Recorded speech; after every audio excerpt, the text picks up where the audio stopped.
know, it's been 60 years since I was here last.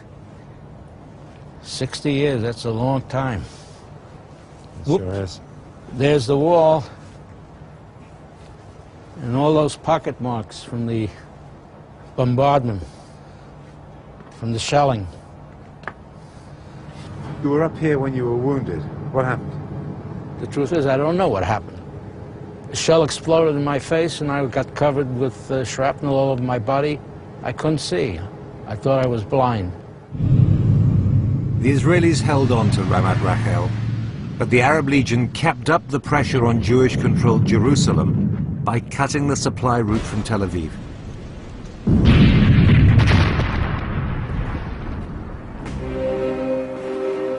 To reopen it, the Israelis tried and failed repeatedly to take Latrun, a strong point on the Jerusalem road.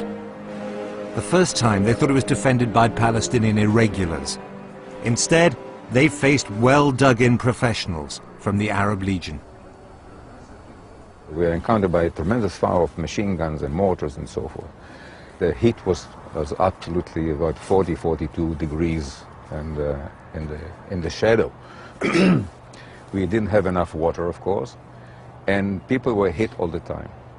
Now, I myself, I was wounded first time in the morning. I got a bullet in my shoulder, and then about 10 o'clock I got another shrapnel in my chest. And the situation was hopeless, as far as we are concerned.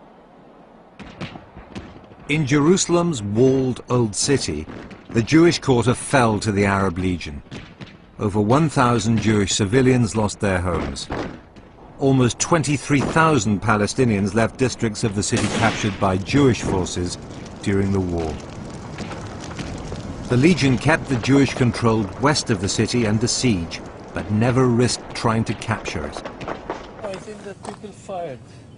For the Israelis, the breakthrough was finding a cross-country route to ferry supplies and pump water that bypassed the Arab Legion's positions.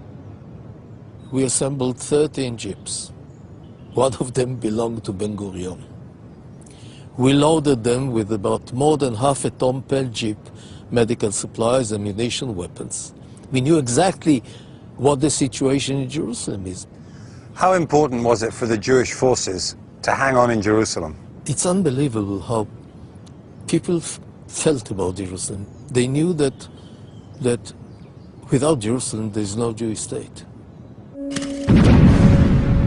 On the southern front, the Egyptian army advanced north towards Tel Aviv, avoiding smaller Israeli settlements. But Kibbutz Yad Mordechai was too big to ignore. On the 24th of May, Egyptian armor and infantry attacked. Here in front of me, I have no bullets and I have no rifles to reach them. I need a mortar, I need something. And I was very, very angry that I can't shoot there in front of me. And I can't do nothing because the distance is too wide. I have no rifle, I have no munition and no aims to defend myself or to attack them. Outnumbered and out of ammunition, the Israeli forces had to retreat. But they had bought time to establish a defense line further north, where the Egyptians were stopped before they could reach Tel Aviv. After nearly a month's fighting, the United Nations secured a 4-week ceasefire. During the truce, both sides rearmed, but Israel had the edge, with big deliveries from Czechoslovakia of modern weapons, including heavy guns and aircraft. Although hugely outnumbered by Arabs in the Middle East, Israel was always able to mobilize more soldiers. It was now better equipped, organized, and motivated. As far as you were concerned, it was a life or death struggle. Absolutely. This was Israel's most fateful war. It was a case of to be or not to be. When the ceasefire ended after a month, the Israelis were ready for what one of their top generals called a series of sharp, short, decisive, and victorious engagements. The priority was relieving the pressure on the Tel Aviv-Jerusalem axis. Lid and Ramleh, two adjoining Arab towns close to Tel Aviv, were the targets. What happened here was one of the most controversial episodes of the entire war. The Israelis scored a major strategic victory. They secured Tel Aviv and the center of their new country. In the process, tens of thousands of Palestinian Arabs lost their homes, and hundreds of them lost their lives.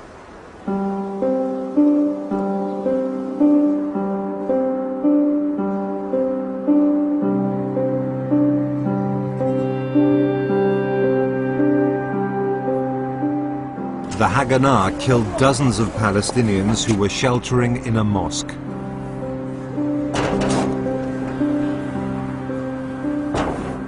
Some of them just left their houses and found this place as a refugee, most of the families. And they thought that this is the way they are very safe in this place. The Haganah army, when they got inside the city, after fears of fighting between the Palestinians and the Haganah, they just came inside this mosque and they just killed all of the people inside here. Women, children, old people, all of them were shot. It was a big massacre.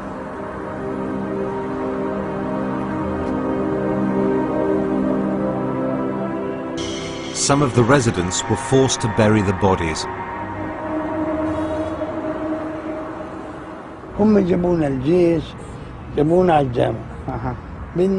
The army took us to the mosque to take the dead to the cemetery.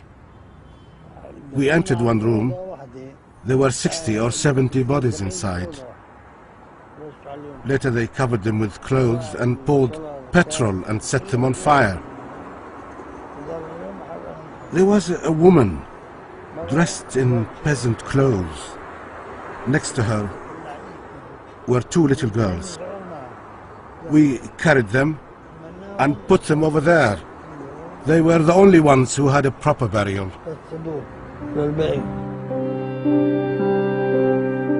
There's a controversy over whether Ben-Gurion authorized the expulsions from Lid and Ramleh. The Israeli commander who signed the order believed that he had. More than 50,000 Palestinians were forced out. It's not a secret anymore. It was called Shoalei Shimshon, the wool of Samson. With jeeps, with machine guns, it's not a secret anymore. Many things we did, we regret until today. We regret until today. And I think that, but in war you make mistakes. Anyhow, there was no clear order from Ben-Gurion how to deal with the inhabitants in an occupied village. But could Israel have functioned with a big town like Ramleh, full of Arabs? Could you have built a state if you had that many Arabs living right in the center of the country? No. Many refugees died on the long walk to the Arab lines. The offensive ended with another UN truce.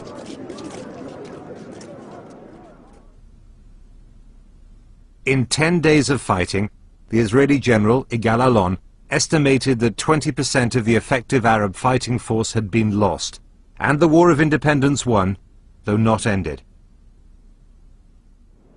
In the remaining months of the war, there were more Israeli offensives, more Palestinians were forced out, and there were more ceasefires. Of the invaders, only the Arab Legion in Jerusalem and the West Bank could claim any success. The others were humiliated. When the Second War came, it was not in favor of the Arabs. It was totally in favor of the Jews. Because there, the Jews were able to make victory in Naqab, in the south, and against the Syrians and Lebanese. We were left alone in the West Bank, defending ourselves. By the time Israel seized the last corner of the Negev desert in March 1949, armistice talks had already started.